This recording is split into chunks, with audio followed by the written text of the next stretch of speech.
Hello, कैसे हैं आप। आज हम बात करेंगे कि पीपीएफ अकाउंट में नॉमिनेशन के क्या रूल्स हैं। देखिए, पीपीएफ अकाउंट में नॉमिनेशन करने से पहले आपको इन सब बातों का ध्यान रखना चाहिए और नॉमिनेशन के बारे में काफ़ी गलतफहमियां भी हैं जो आपको इनसे क्लियर हो जाएंगी। आइए शुरू करते हैं। नंबर 1 है कि पीपीएफ में हम एक से ज़्यादा लोगों को नॉमिनेट कर सकते हैं, यानी कि बेसिकली 4 लोगों को नॉमिनेट कर सकते हैं। Saving account, current account, FD में एक को नॉमिनेट कर सकते हैं, लेकिन यहाँ हम 4 लोगों को नॉमिनेट कर सकते हैं। लेकिन हमें उसमें उनके शेयर को मेंशन करना चाहिए। अगर हम उनके शेयर का मेंशन नहीं करेंगे तो इक्वली शेयर किया जाएगा।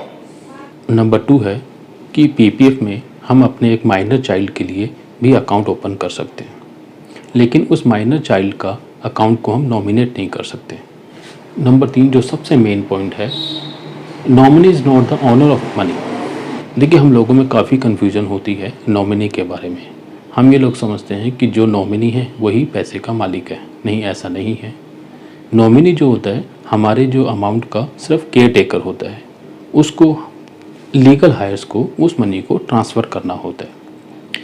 अगर हम किसी इमीडिएट फैमिली मेम्बर के अलावा किसी और को नॉमिनेट करते हैं तो वो सिर्फ हमारे पैसे का केयर टेकर होता है और उसको हमारे लीगल हायर्स को पैसा ट्रांसफ़र करना होता है, या लीगल हायर्स उससे हम अमाउंट क्लेम कर सकते हैं। लेकिन अगर कोई इमीडिएट फैमिली मेम्बर को नॉमिनेट करते हैं तो वो भी मनी का केयर टेकर होता है और दूसरे लीगल हायर्स के साथ उसको शेयर करना होता है, अगर पीपीएफ अकाउंट होल्डर ने कोई विल नहीं की है। लेकिन अगर उसने कोई विल की है और उसमें मेंशन किया है कि इस लीगल हायर को पीपीएफ का अमाउंट मिलना चाहिए, तो फिर वो ही उस पैसे का हकदार होगा। इसको हम एग्जांपल से समझ सकते हैं। जैसे किसी ने अपने पीपीएफ का नॉमिनेशन अपनी वाइफ के नाम किया और कोई विल नहीं की, तो दूसरे लीगल हायर्स के साथ उस अमाउंट को शेयर करना पड़ेगा। लेकिन अगर उन्होंने विल की है कि इस पीपीएफ का अमाउंट मेरी वाइफ को ही मिले, तो सारा पैसा उसी को मिलेगा। इसलिए कि जो नॉमिनी होता है वो हमारे अमाउंट का सिर्फ एक केयर टेकर होता है, कोई उस पैसे का मालिक नहीं होता, बल्कि उस नॉमिनी को लीगल हायर्स को पैसा ट्रांसफ़र करना होता है।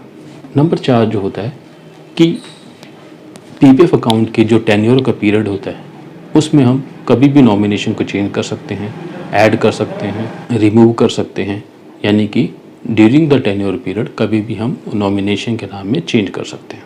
नंबर 5, अगर हमने अपना नॉमिनी किसी माइनर को बनाया है तो हमें एक ऐसा पर्सन अपॉइंट करना पड़ेगा कि जो उस माइनर के डेथ के केस में अमाउंट को रिसीव कर सके। नंबर 6 है कि अगर हमने पीपीएफ अकाउंट में कोई नॉमिनेशन नहीं किया तो उस पीपीएफ अकाउंट का सारा ही अमाउंट सभी लीगल हायर्स में इक्वली डिवाइड हो जाएगा। नंबर 7 है कि हम पीपीएफ अकाउंट में एज ए नॉमिनी हम ट्रस्ट नहीं बना सकते।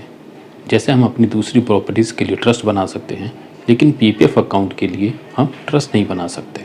नंबर 8 है कि पीपीएफ अकाउंट होल्डर की डेथ के केस में जो नॉमिनी है उस अकाउंट को कंटिन्यू भी नहीं रख सकता और ना ही उसमें कोई कंट्रीब्यूट कर सकता है, क्योंकि पीपीएफ अकाउंट कोई ट्रांसफरेबल अकाउंट नहीं है कि एक पर्सन से दूसरे पर्सन में ट्रांसफ़र हो जाए।